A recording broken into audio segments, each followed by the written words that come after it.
Hey everyone, welcome to the video. Today we'll do another sort of secret breakdown, this time looking at the magic question, how to keep seekers alive. And that's really in large part how you use all those gunvote abilities. Because we have a bunch of them and they're the main thing you have control over each hit. I know it can be tricky when you have so many of them, but we can just break it down into two different things. There's really just two main threats to seekers. One is mines and the other is defenses. And all the abilities we can use have in some part to deal with them.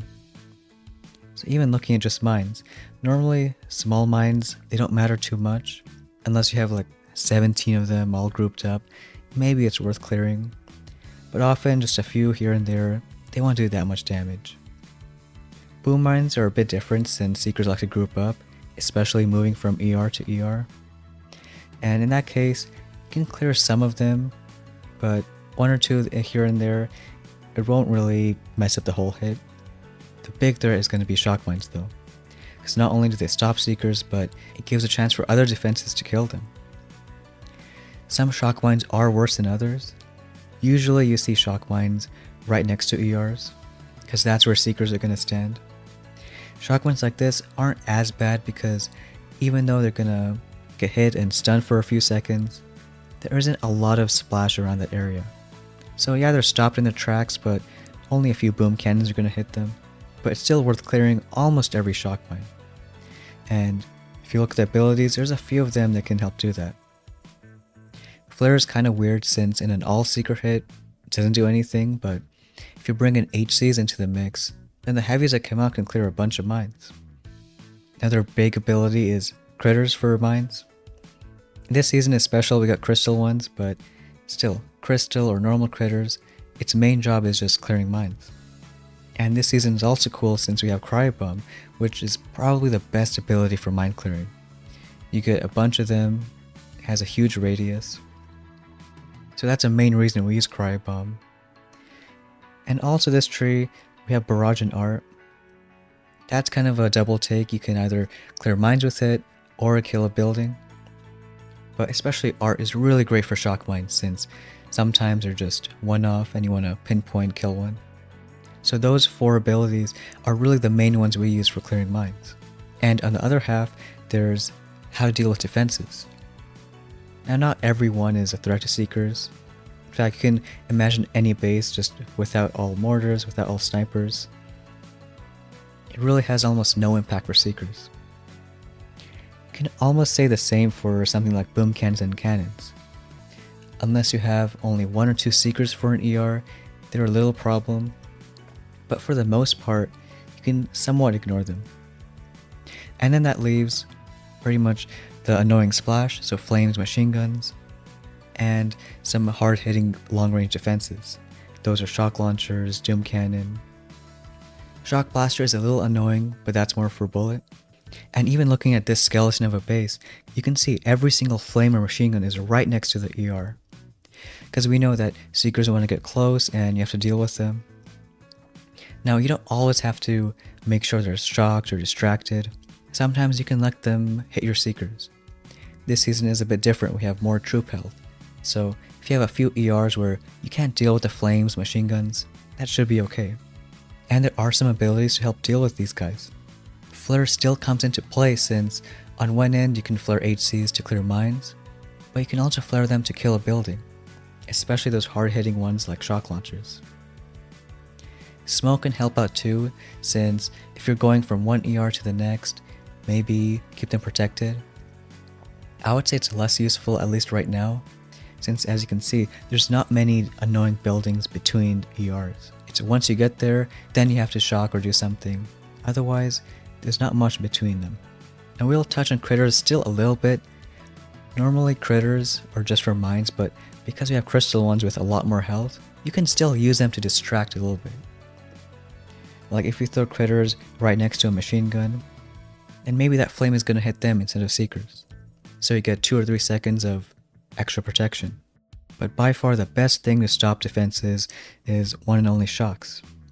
Since then you have 10 seconds, you can pin down any sort of building, whether it's flames, machine guns, shock launchers. So that's the main thing we'll use to just pin defenses down. If we had Barrage and Art, you could use it to kill a building, but at least right now, we'll focus more on shocks. And cryos this season again also help out. Not only do they clear mines, but they slow down buildings too. So if you time it just right, you can also slow down buildings by that 75% and really helps out in the long run. And we can link the other video we made on the top right, which focuses mainly on pathing. But once you got that sorted out, it's really how you're going to use abilities. Where you're going to throw cryo bombs or critters to clear mines, and how you're going to deal with other defenses. It's easy to just want to use one ability to take care of everything. Like before the hit, throw 20 cryo bombs, get all the mines taken care of, and have like a million shocks later. But because we're limited, we have to really spread out our usage. So mixing between like cryo bombs and critters for mines, and then shocks and HCs for distracting buildings. But we can look at one base and plan it out. And for this base, we can already look at the pathing first, just to know where the Seekers are going to go. So we're planning something like 3 HCs, 4 Seekers, and they're just going to go from this ER, going around this way, to the last 2, and only using 1 for this ER. Now as for why we're doing that, it's more so about the pathing. It's an easy way for Seekers to get through the base, but this video is mainly about how to use those abilities. And first we can look at mines. So because we're using some HCs, we know some of the mines are going to be cleared. So it's useful to think, what's the best place you can flare them? And trying to get some more value of them, we're not just going to use them for mines, but also killing maybe 1 or 2 defenses.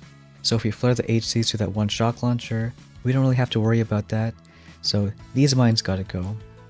And because they're spread out in just a way, looks like a cryo bomb is a good chance to clear most of them.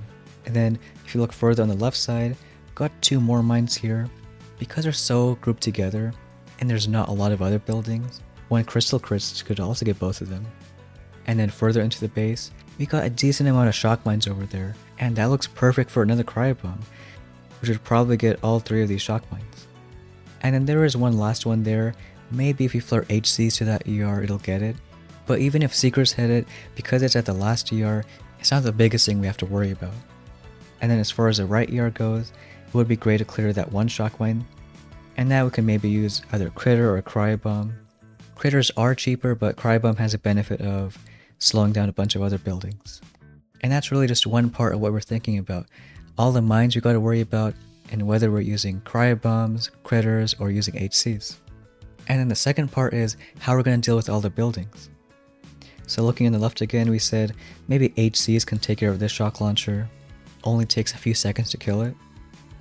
And if we're already cryo bombing these mines, we can time it in just a way that it's going to slow down that flame machine gun. It does slow for 10 seconds, so that's still a decent amount of time. And on this ER, there's only 1 machine gun, which will probably be a decent amount of heavies, so like we said before, we don't need to deal with every single flame machine gun. Sometimes we can just let them do their thing. It could be similar on the left side. Sure, there's a flame machine gun and there might not be any heavies around, but if we time our critters just right, we get a few extra seconds of distraction. This shock launcher you can barely see, but we have to worry about, and maybe after the first shock launcher goes down, we can just flare this one. That way you get both shock launchers taken care of, and you don't have to waste GB on shocking them. And then for the rest of these 2 ERs, that Doom Cannon could be annoying, so maybe we send a normal shock on there, also pinning that flame. And with these last few splash, flame, and 2 machine guns, we can see how much GB we have. The worst thing you can do is shock when you don't have to, and then you really need that GB somewhere else. So just to be safe, I'd leave them unshocked, and then just see how much GB you have at the end. And as for this 1 ER, it'll need a fair bit to protect them from all those buildings. Good thing is, all this can be shocked in one, get that hot pod, flame, boom cannon taken care of, and maybe even a cryo for that shock blaster, just to slow it down since we're only bringing 1 boat of Seekers. And with that, that's most defenses taken care of. So it is a lot, and not only do you have to use those abilities in the right place, but you gotta get the timing down. But that's what makes Seeker hits a little tougher and, I think, a bit more fun. Because once you nail down that timing, then you can have a clean hit. And it's hard to get anywhere without practice, so it might take a few tries to get it right. Now that we planned out the abilities, we can do that live hit. You're matching that same exact base and trying the plan we worked up. Again, 3 HCs, 4 Seekers on the left side, and saving that one boat for the far right ER. A lot of times the bases can be different, but again, it's those two main things. Thinking how you're going to clear the mines, and how you're going to deal with the defenses. Here we can start with the HCs on the left side, flaring that shock launcher, and then dropping 4 of our Seekers. Waiting just a bit for that cryo bomb, because not only clearing those mines, but slowing down that flame machine gun. And also watching that shock launcher. As soon as it goes down, you can flare the next one. And ignoring the other machine gun for now, because after this ER they're going to go left, throwing those critters, and if you watch that flame, it is distracted for a few seconds. Right side also dropped the Seekers, throwing a shock cryo bomb. We did miss that shock mine, so gonna have to shock it again. But throwing another cryo bomb on the left, and shocking that doom cannon. And remember, those other flames on the top don't have the GB to shock it, which in this case should be okay, because we'll still pull off the hit. And I know in the middle things did get pretty wild, but you can still break it down again. I think the beginning wasn't too bad. Again, we're just dropping HCs, flaring that shock launcher. It just gets a bit crazy once you move on to this lone Seeker for that ER, because not only are you protecting that side, but also the left. So here all you know is we're throwing one critter for those mines. This shock launcher is about to go down, HCs are going to get it, and we got this one cryo here. So that's all for the left side. And for the right, you really need to make sure that one Seeker gets it down. So we threw a cryo, a critter, a shock. And even with that, because everything's happening so fast, we missed a shock mine. But it's still not the worst thing since we got enough GB to deal with mistakes. So the left Seekers are going, and on the right we're throwing all those abilities. Main thing is making sure we get that shock down. Again, on the left side, that cryo is getting those mines. We throw one more shock here, just to make sure that one Seeker gets it down. And then it's just one ER left. Few Seekers and heavies finish it off. As soon as you get into split hits, it could be a little tougher, but again, you do need good practice to get better. And we can break down one more kind of base. And this one might be a bit simpler since we're not doing any sort of splits. All the Seekers are just going to go the same way. Can take 3 HCs and 5 Seekers, go to this ER, and at least the Seekers, I'm going to go to this one, and then for the last 3. The one difference is with HCs, we're going to flare them a bit different. The HCs are going to go one to that shock launcher to take it down, and then straight for that one ER. And that's really not only to distract the buildings, but clear mines, and maybe the heavies even get that ER for us. But like the other base, we're focusing on 2 things, how to deal with mines and how to deal with defenses. So as far as mines go, well, we have this one first. And here you could argue both critters or a cryo bomb, but since there's so many boom cannons and cannons, I'd say a cryo bomb does a good amount of work. So timing that so not only do you clear those mines, but get those buildings slowed down. And you can't see, but there is a shock mine hiding right there. And because it's just one shock mine with not a lot of other buildings, it's a good chance to use critters. Some more mines over here. Because there's a lot of splash there, cryo bomb would fit pretty well. We're not going to throw it too early since we want to get that 10 seconds of slow while the Seekers are going there. This mine over here, like the other one, there's not a lot of defenses around it, so we can use critters. And so far it's been helping out. We can alternate, throwing one cryo bomb, one critters, and so on. And if you time it just right when heavies are on the left side, maybe we'll also get this shock mine too. But for the last few, there might be a few hiding there. We can throw one more cryo bomb. Again, not only for those mines, but get some good slow on those defenses. And those are the mines taken care of. The last thing is again, how to deal with those defenses. We already said that these ones over here, we can slow down with the cryo bomb. The HCs are going to take care of that shock launcher.